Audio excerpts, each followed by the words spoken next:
Flex board വെച്ചതുപോലെ കേരളത്തിന്റെ മുഖ്യമന്ത്രിയുടെ പ്രവർത്തനം കൊണ്ടല്ല. എന്താണ്? കൊച്ചിയിൽ അവിടെ അന്തർവാഹിനി കപ്പൽ ഉണ്ടാക്കിയാണ് നമ്മുടെ ചെറുപ്പക്കാർ.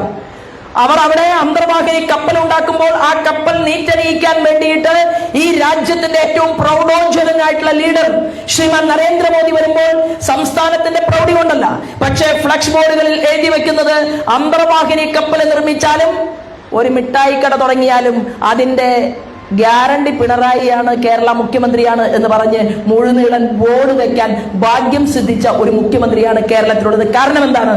രാജ്യസ്നേഹിയായ ഒരാൾ ഇന്ത്യയുടെ പ്രധാനമന്ത്രിയായിട്ടിരിക്കുകയാണ്. ദുർവ്യയത്തിലൂടെ, തെറ്റുകളിലൂടെ ഈ കേരളത്തിന്റെ സാമ്പത്തിക മേഖല അധപ്പതനത്തിൽ എത്തി നിൽക്കുന്ന സമയത്ത് ഒരിഞ്ചു പോലും കേരളത്തിന് മുന്നോട്ട് പോകാൻ സാധിക്കില്ല എന്ന് മനസ്സിലായപ്പോൾ, ട്രഷറി സ്തംഭനാവസ്ഥയിലായപ്പോൾ ഇവിടെ നിന്ന് കേരളത്തിന്റെ മുഖ്യമന്ത്രി വിളിച്ചത് KV തോമസ് മാഷെയാണ്. ആരാണ് ശ്രീമാൻ KV തോമസ്? KV തോമസ് മാഷ് 1/2 ഡസൻ കോൺഗ്രസിന്റെ കേന്ദ്രമന്ത്രിമാരുടെ കൂട്ടത്തിലുണ്ടായിരുന്ന ഒരാളാണ്. കേന്ദ്രത്തിൽ കോൺഗ്രസിന്റെ ഭാഗമായി പ്രവർത്തിക്കുകയും ജീവിക്കുകയും ചെയ്തപ്പോ 6 കേന്ദ്രമന്ത്രിമാർ കോൺഗ്രസിനുണ്ടായിട്ട് 27 കൊല്ലം കാത്തിരിക്കേണ്ടി വന്നു കേരളത്തിൽ കൊല്ലത്തൊരു ബൈപ്പാസ് തുറക്കാൻ എന്നുള്ളതാണ്.